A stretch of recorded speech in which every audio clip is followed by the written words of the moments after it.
It's 102.3 Blake FM and 102.3BlakeFM.com. I'm Drew, and we're in studio today with American Aquarium. They're playing tonight at the Iron Horse Pub. Why don't you guys introduce yourselves? I'm BJ. I play guitar and sing.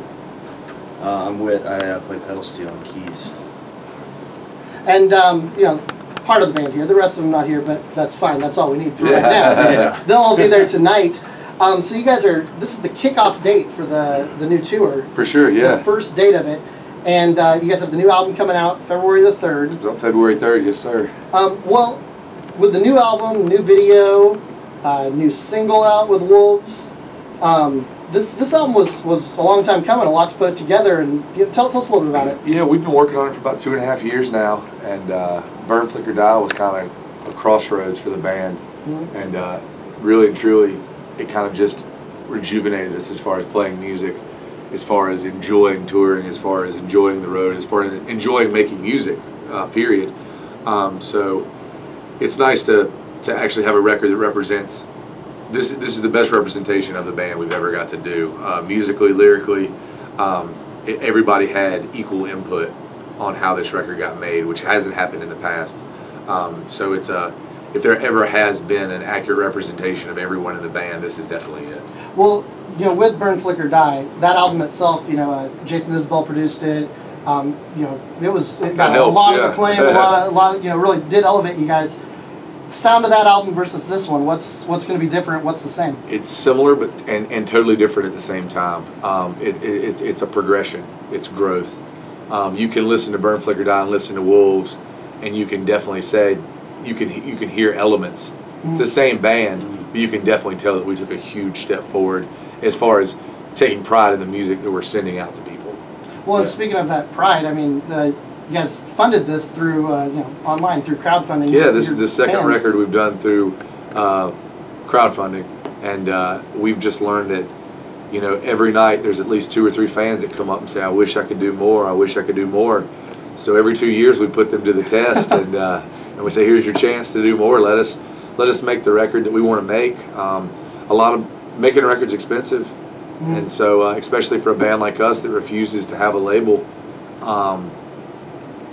You got to get the money from somewhere, so it's really nice when your fans, basically what we do is just ask them to pre-order the record, trust us that we're going to make you a good record, and our fans came out in droves and really helped us make not only the record that we wanted them to hear, but the record that we all wanted to make ourselves. And so if they're wanting to, you know, support the next record, you got 2 years to save up. For sure, 2 years to save up and get that house show in your living room. You know? There we go. Well, like we said, this is the first night of the new tour. You guys last year were named the hardest working band because the hardest working band in the country. Yeah. For all the touring that you guys do. What's funny about that award is last year was one of our easiest years. Yeah, last year was like the least amount of shows we've played since we started, and we were still touring more than any other band. You guys are constantly on the road, yeah. Yeah, Bands in Town, that popular app that kind of tracks bands and how many shows you play. We just blew every other band out of the water, and we laugh about it because, you know, we only did like 250 some days. Only. Yeah. I wish they had tracked in 2010 when we did almost like 300. Yeah, we did like 300 dates in 2010. So we're slowly taking steps back, but it's still way more than anybody else is willing to be on the road. Well, we're glad to get it started here for this year. Yeah, so tonight's the first full band show of 2015, so it's gonna be nice.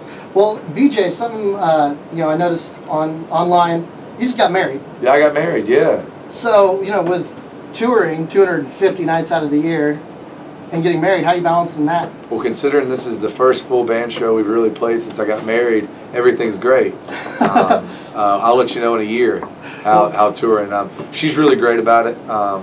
It takes work. It takes a lot of dedication. It takes a lot of wanting to be together. You don't date a musician because it's easy. You date a musician because you're actually like it's true love. That's a good thing. But yeah, 3 weeks in, no complaints. Well, congratulations. Thank you so much, man. I appreciate that. All right, one other thing I got to ask. On the new album, there's a song called Wichita Falls. Wichita Falls. Why? Why is it called Wichita Falls? I wrote that song in the La Quinta Inn over off the interstate, beside of a Denny's and a Whataburger. It's just about being at home, being on the road all the time. Everybody who's ever had to travel wonders if that person back home is missing you as much as you're missing them.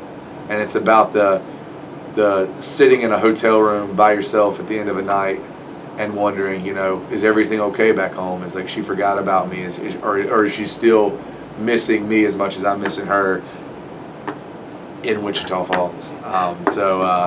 And it rhymed with a lot of stuff too, so that helped out. Well, I'm anxious to hear it live tonight. It was going to be called Waxahachie, but not too many things rhymed. So Wichita Falls kind of worked out great. We'll take it. We'll take it. Well, they are playing tonight at the Iron Horse Pub. It's American Aquarium, 102.3 Blake FM.